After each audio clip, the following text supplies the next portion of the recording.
Hey guys, the more I go along here, the more I'm amazed. I'm actually not so amazed, but I am astounded, as Rabbi Kessin would say. I'm astounded at the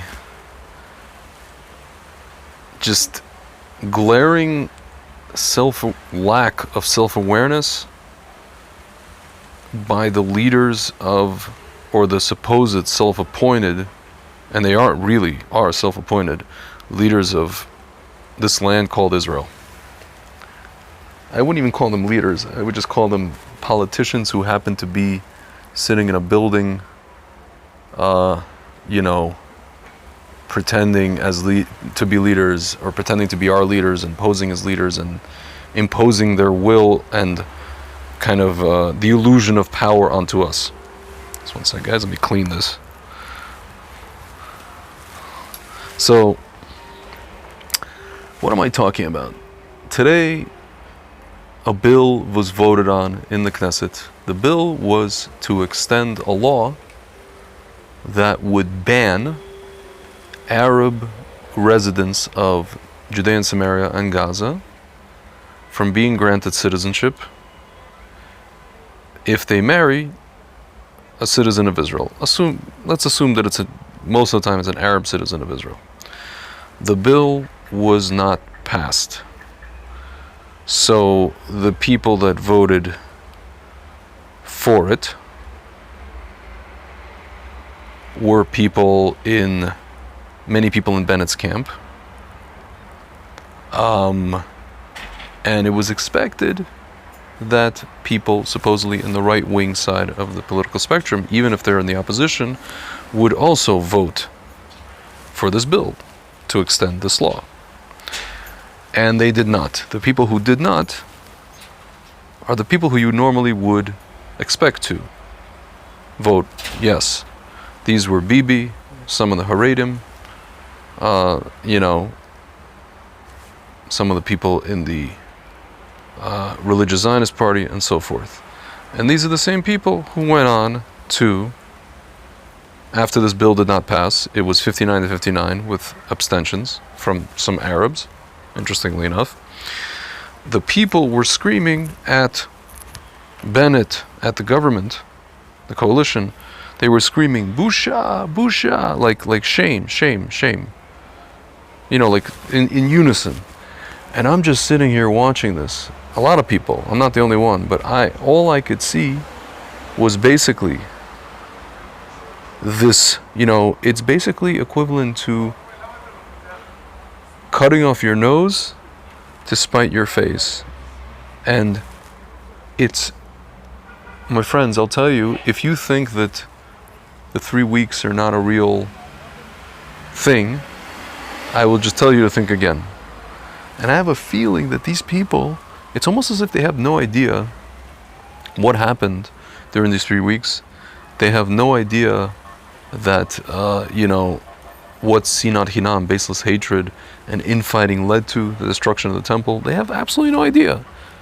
When all this stuff was happening, you could see the head of the Arab party in the coalition, Mansour Abbas, not Mahmoud Abbas, but Mansour Abbas. He's sitting there with a grin on his face, like the Cheshire Cat from Alice in Wonderland, which is basically where we are right now as a country, okay?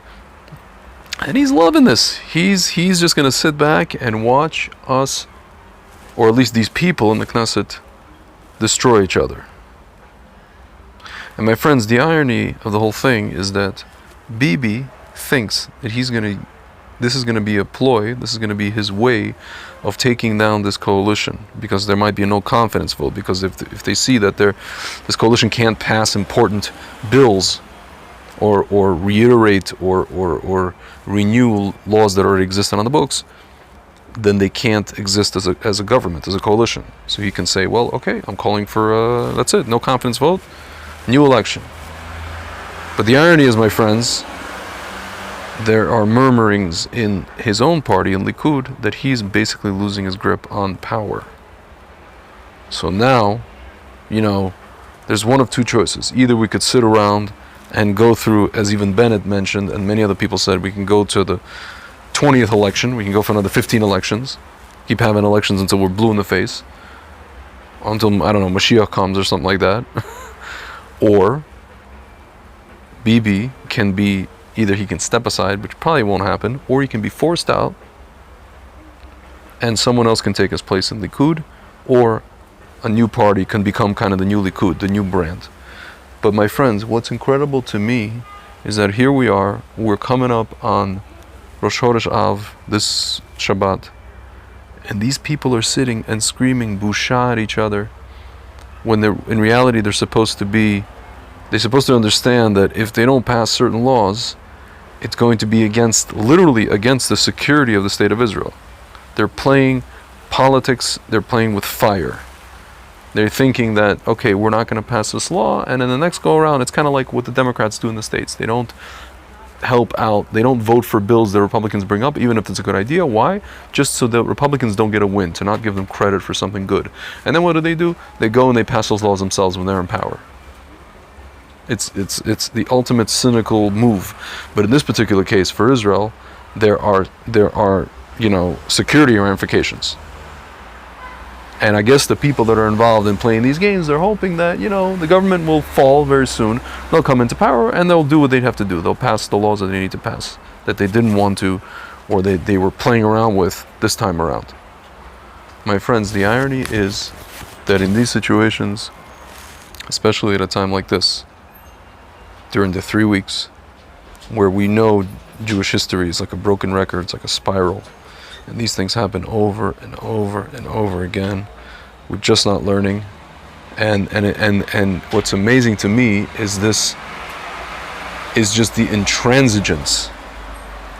Is just the lack of, I don't know, maybe they're trying to reenact what happened. Maybe they are conscious of it, and they're thinking, well, what better time to pull this shtick than now? But I feel like that's not the case.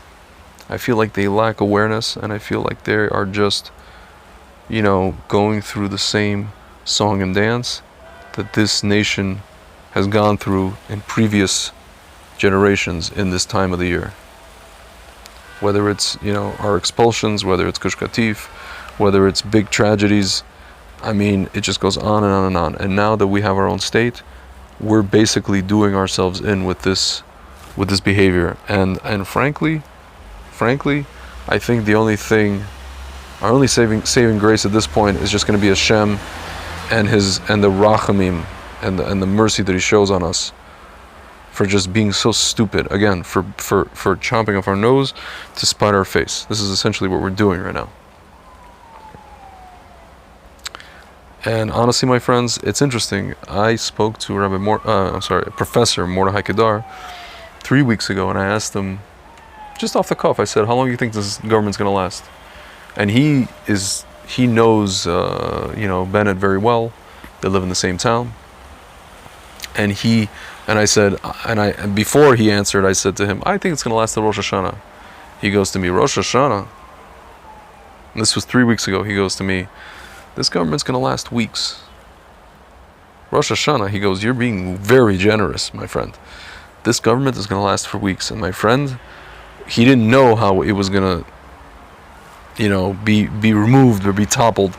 But now we see that, we have this something that's ostensibly should have been very, very simple.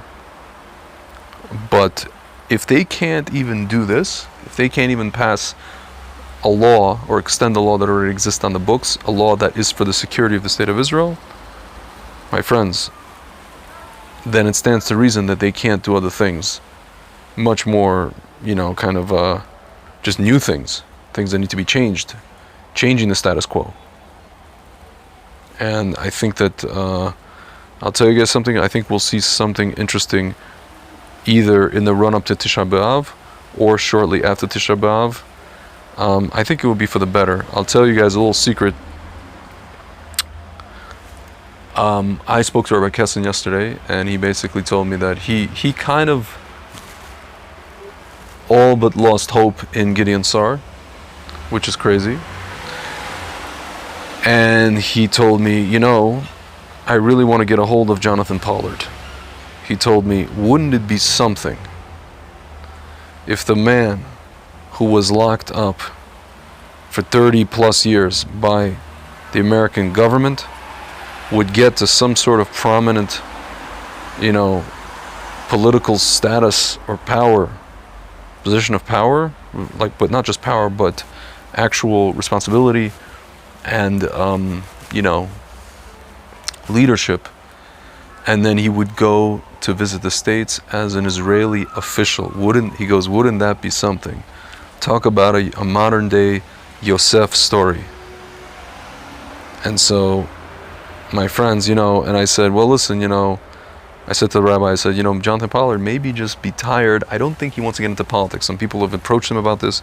He's not so keen on it. But then I remembered actually, and in the spirit of, the 4th of July in the States, I said, there was this president that didn't actually want to be president because he saw what happened in England. His name was George Washington, and they basically forced him to become president. They forced him to run for president and to go into politics. So sometimes it's the people who don't wanna, the people who skirt this, the people who avoid it, the people who run away from it, who run away from kavod. These are the people that not only get the kavod, these are the people who are the people that are supposed to be the leaders, not the people who run to power and do all kinds of shtick and tricks and upside down from the chandelier, like some prime minister that we know, just because he wants power. And ironically, now that he's in power, if you guys look at him, he looks like he doesn't sleep. I don't think he knows what he got himself into. I'm talking about Naftali Bennett, okay? So sometimes it's the people who run away from this kind of power and this kind of prestige and this responsibility. These are the people who end up being the greatest leaders, of all time. So, my friends, interestingly enough, Rabbi Kessin said, because I have a lot of friends that are contacting me for some reason, they're asking me outlandish things. They're saying, Tzvi, do you think that Jonathan Pollard is Mashiach ben Yosef? I said, hold your horses. And I brought this up to Rabbi Kessin, and he said, no, he's not that.